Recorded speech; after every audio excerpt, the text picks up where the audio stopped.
Ama sa lesson 19. Discutan diri glorification.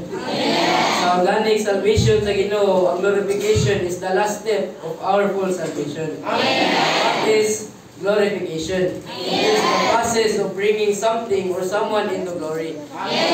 Ang Roma 3:23, kitang tanan nakasala, nya nakabsent ta sa imaya sa Ginoo mga igsoon. Paningon ang Colosas 1:27, ang Kristo nga naa nato mo'y paglaom sa himaya mga igsoon.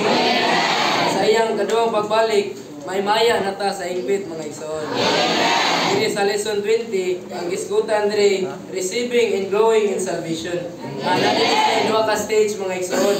Ang una, initial stage, ay kaduha, progressing stage. Ya sa una mga igsoon, dili pa ta mga magtotoo. Apan nakadungog ta sa pagsangyaw sa ebanghelyo, naginulsulta dito kitawag sa pangalan sa Ginoo, nagpabautismo nya ang resulta mga igsoon, na forgiven, justified, reconciled, and regenerated to become a child of God, having His divine life and nature mga igsoon.